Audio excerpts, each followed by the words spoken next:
This is a new 2025 Volvo XC60 T8 Polestar engineered, and it's a performance SUV, but it's also a Volvo, but it has more power than any new gas-powered Porsche Macan, but it has a starting price of around $77,000. These are all things that don't usually go together, but today I'm going to make sense of it all. I'm going to review the XC60 Polestar engineered, and I'll show you all of its quirks and features. Before we get started, are you ready for your next cool car? Sell your enthusiast car on Cars and Bids.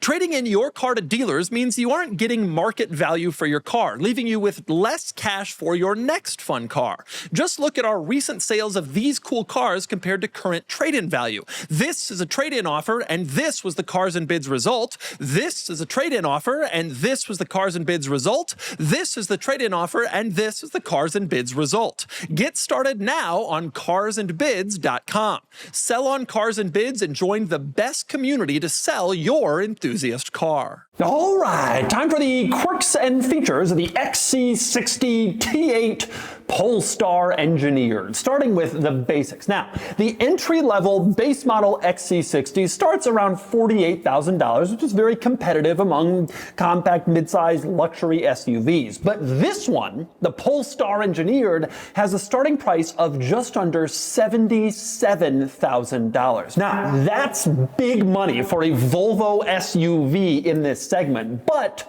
this car delivers some impressive stuff. Under the hood is a four-cylinder engine that is turbocharged and supercharged, and it's a plug-in hybrid, and it's good for 455 horsepower, which, like I said, is more power than any new gas-powered Porsche Macan on sale right now. Yes, even the S and the GTS, this Volvo has more power. It also has about 525 pound-feet of torque, and all-wheel drive as standard sends this from 0 to 60 in about 4.2 seconds, which is legitimately fast for an SUV like this. And just in case you also want some efficient to go with your fast, the EPA says this has a fully electric range of about 36 miles that you can go before the gasoline engine kicks in. Now, beyond the power and the stronger acceleration, the Polestar upgrades to this XC60 are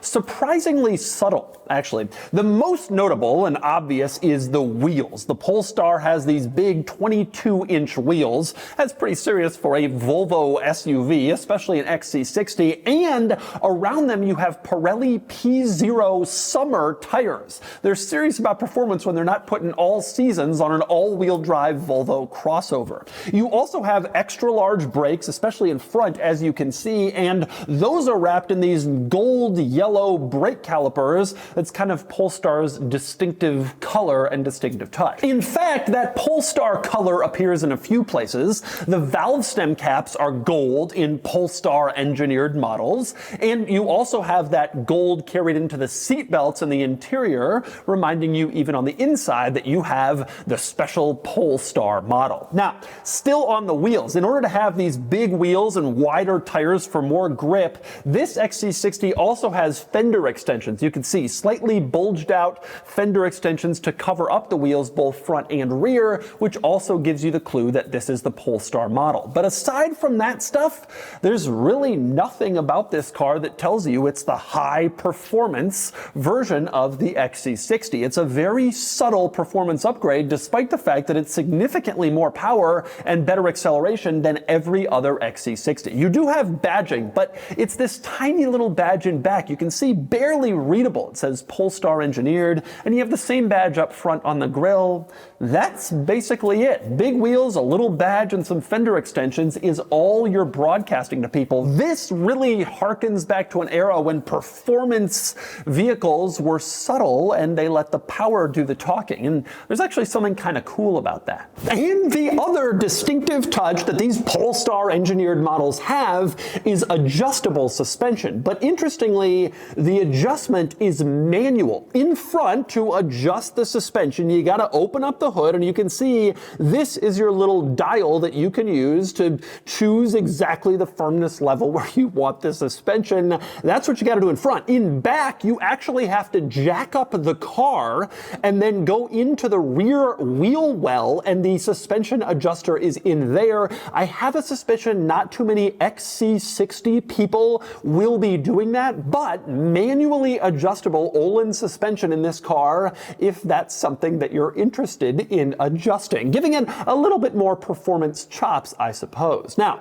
since we're under the hood, one rather interesting quirk of this car and other XC60 models, you can see the plastic engine cover, except it's not plastic. When you push on it, it bends in. It's actually a foam, sort of like a rubbery foam, and Volvo's been using this on their cars for a while. They told me ages ago it was for pedestrian safety. So a pedestrian impact doesn't hit the plastic cover, obviously break that instantly and then hit the engine block. Instead, there's like a little bit of give there to cushion the impact, which is interesting to see and kind of cool. Now, as far as other things worth talking about, especially outside the car, there's really not all that much to say, except that it looks good, which is particularly impressive because this model of the XC60 came out for the 2018 model year. It's been on sale for 7 or 8 years now. It's getting old by most standards, and yet it still looks nice. Good proportions, nice, simple, clean design. It was refreshed for 24, but generally kept the same look, and it's still good. And that speaks to Volvo's design language, which frankly is just fantastic. Volvo does a great job of designing cars for long product runs, and the cars look good for the whole design. They're simply attractive, and this one is no exception. Still looks good even after this time. And it's the same deal on the inside. Again, this interior hasn't been redesigned since the XC60 was fully redesigned back in 18. They've made some little touches to keep it fresh, but it's largely the same interior, and it largely looks great. It's still a nice, simple, clean, elegant, attractive design that looks really nice. It's a well laid out interior. Everything looks good. By skipping some of the trappings of like the latest and greatest in design language, Volvo allows their designs to last for longer and still stay nice, and that's certainly the case in here. And you've got nice materials. You can see nice touches everywhere. Everything looks good, feels nice. There's nice leather all over the place with good stitching. The dashboard, the seats, everything looks good. And that's especially true of the shifter, which is a crystal shifter. It looks cool, it feels cool to touch, and it's made by Aurifours, which is this company that primarily makes crystal stuff, and it even includes their logo, which is a seal. Not too many cars have a seal on their shifter, but this one does. Now, with that said, in Volvo's quest for an elegant, minimalist design, there are some misses in this interior. For example, there's no wireless charging pad in this car. Apparently the XC60 had it in the past, but it's certainly gone now, and it doesn't have one, which is disappointing. That would have been a nice feature to include. The other big miss is the climate control, which is almost entirely integrated into the central screen. And frankly, the integration can be a bit clunky. Not only do you have to tap the screen and then tap elsewhere for more stuff, but just turning on the heated seats requires 2 separate taps. One to pull up the menu, one to turn on the heated seat, as opposed to a simple button push on so many other cars. Again, Volvo was going for elegant, simplistic, minimalist in here. They did a good job, but that means you lose some of these pretty frequently used controls to a screen and menus. And that's also especially true of the drive mode situation in this car. Virtually every vehicle I'm in, the drive mode is just a little dial you twist or roll or turn.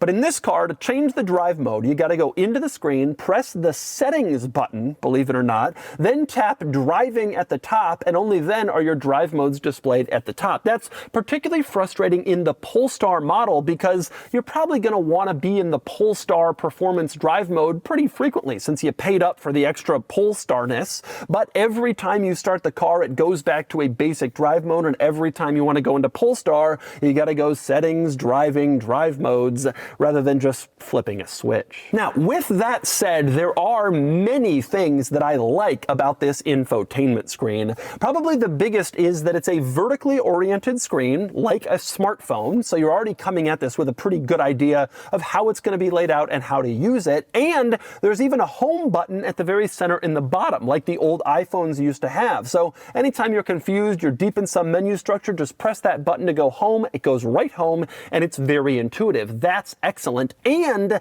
the camera system has some real benefits too. One is how easy it is to pull it up. Instead of going deep into some menu, you just tap this little button in the corner with the camera on it, and the camera system comes up. And the thing that I especially love here is that Volvo was able to figure out how to make their 360 top-down camera take up the whole screen. I've been in a lot of cars where this 360 top-down camera has a portion of the screen. It's too small to be really useful, but here, because it's a vertical screen and because of the way they've designed it, it's the full screen, which makes parking especially easy when you're using that top-down camera.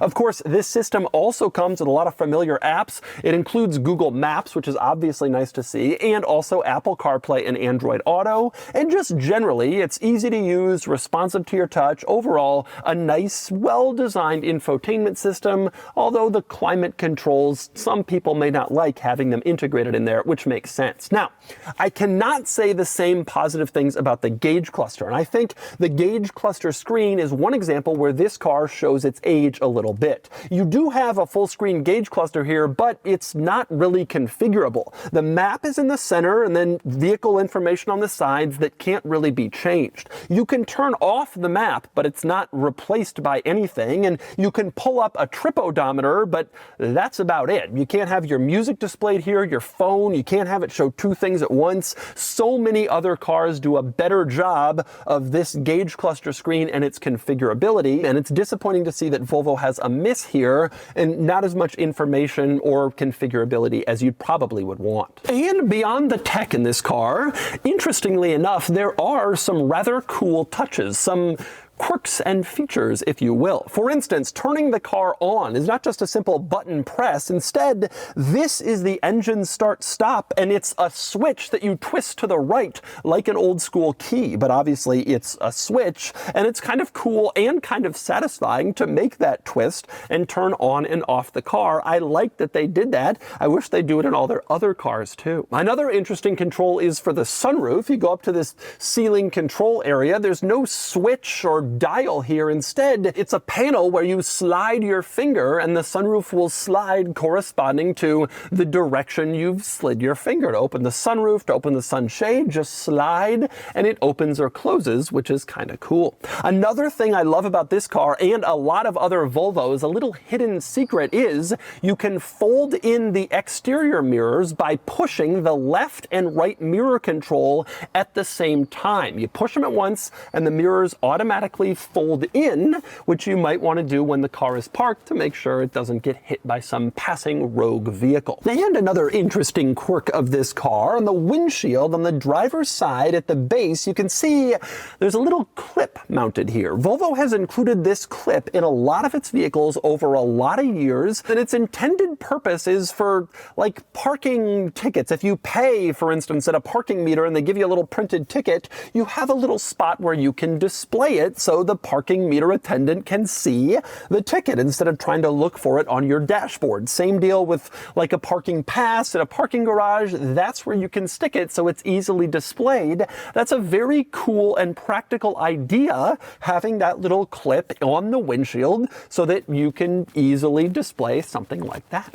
And one last interesting quirk up front here, you can see on the seat, very subtly stitched into the seat, is a little flag, which is of course the Swedish flag, reminding you that this car is indeed Swedish. Same deal over on the passenger side of the dashboard. Integrated very subtly into this trim is the Swedish flag, again reminding you of the Swedishness. Again, a little touch, but they're proud. They want to be Swedish. They want you to know, and they think you want to know too. And next up, we move on to the backseat in the XC60 Polestar Engineered, which is probably pretty similar to the backseat in other XC60 models. And honestly, it is surprisingly roomy back here. This is a compact crossover bordering on midsize, but it certainly isn't large like the XC90. And yet there is good space in back for an adult. I'm 6'4", and I sit back here with no problems. Knee room, leg room, headroom. It's well sized, this car, which is pretty surprising. Again, considering the older design, it hasn't grown in a while, and yet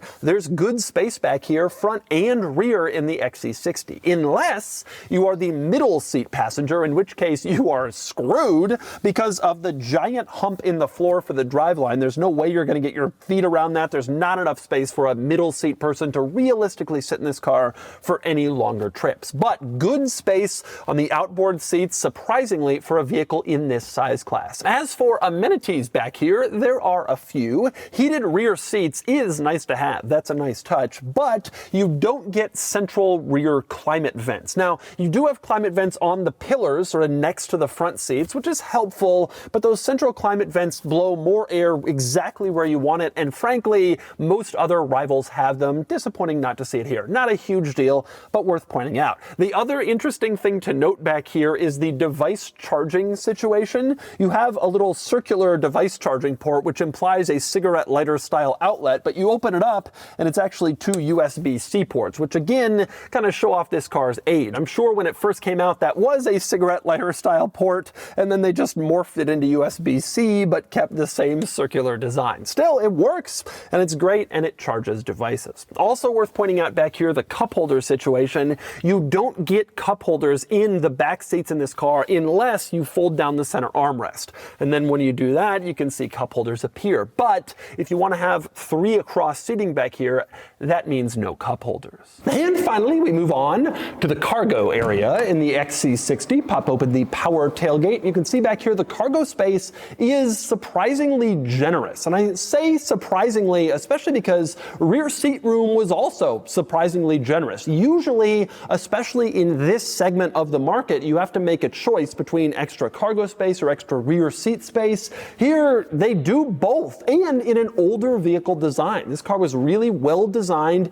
and well executed when it was new, and it's still going well based on that. And if you need extra storage space back here, there's a little bit under the floor. You can lift up this handle and you can see a little extra storage here, I guess, for the charging cables or other stuff if you want it. And there's a little extra storage off to the side in this netting area, but nothing huge. Still good cargo space back here. And one interesting XC60 touch back here, you can see in the middle of the seat back for the rear seats, there's an opening that would be for a pass-through for longer, taller items like skis or ski poles. Most crossovers in this world don't have the pass-through because the seats fold down. They figure you don't need it, but here you get both. The seats fold down and you have the pass-through, which some people might find really, really useful. It's nice to see. Now, there are a couple of drawbacks in this cargo area. One is there's no latches to fold the seats in the cargo area. Most other rivals have this. In this car, you gotta go around to the seat itself and fold it down, which adds just a little bit of annoyance and inconvenience.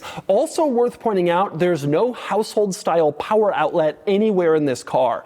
By this point, most rivals have a household outlet, at least in the cargo area, if not in the back seats. Here you do get a cigarette lighter style outlet back here, but obviously not as useful for most stuff, and it'd be nice to have at least one household power outlet in the car somewhere. But generally speaking, a pretty nice cargo area. And one other interesting trick worth noting about the XC60, the badge. You can see the 6 in XC60 is simply the 9 in XC90 flipped over. And so when Volvo makes the XC60 and the XC90, they don't need to make a separate badge. They just turn over the existing number, which I'm sure saves them something like 38 cents per car. That is some good Swedish thinking. Anyway, all that aside, I'm most curious about how this drives. A high-performance, fast, powerful SUV from Volvo. Let's get it out on the road and see.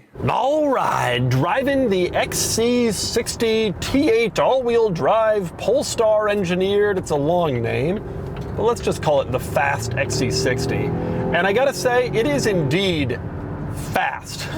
Like, legitimately and truly, this is a fast vehicle. 0 to 60 in the low 4-second range is nothing to scoff at, and this is a seriously powerful car. The transmission is smooth and gets shifts down pretty quickly, and once you floor it, and once you're in Polestar mode, which as you saw takes quite a while to find, but once you get in there and do it, you're going. Even though this is a Volvo, it's a little bit, it messes with your mind a little bit. It doesn't feel like it should be the case, but it is in fact the case. You are in a Volvo and you're driving at this rate of acceleration and it's delivering this level of performance. It's actually all pretty impressive. Now, the other reason why it doesn't feel like it should be true is because a lot of the rest of the car doesn't entirely match up to the acceleration level. So this acceleration is on par with, you know, Macan GTS and better than Audi SQ5 and up there with the AMG GLC, the 43, better than that probably. This is a fast car by anybody's standards, especially in this compact luxury SUV segment. But the drawback is it's just not the sportiest vehicle aside from that.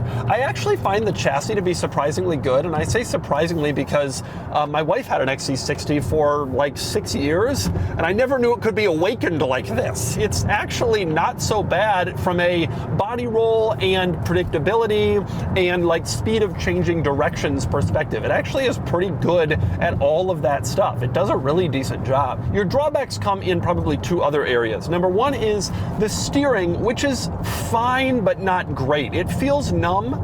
It's relatively quick to steer, but it doesn't give you an enormous amount of feedback despite the quickness, and it feels fairly numb generally. And so you certainly do not have the steering feel of a Porsche Macan in this car. The other drawback I can see is that even though the chassis is pretty excellent and the car actually does change directions fairly quickly and fairly well, to get there, you end up putting up with a substantially harsh ride. This car's on 22-inch wheels. The dampers, although they're adjustable, they are manually adjustable like I mentioned, and so you can't really change that. And when you go into Polestar mode, it gives you this excellent acceleration and really lights up the powertrain, but it also really robs you of ride quality. And so it ends up being rougher than you'd want from a Volvo is what I would say. Now, I want to say with that said, there are some real benefits here beyond some of the stuff that I've mentioned before. The interior quality is excellent, like I mentioned. The other nice thing about this car, and it's something that's really worth pointing out if you're in this space, it doesn't show off.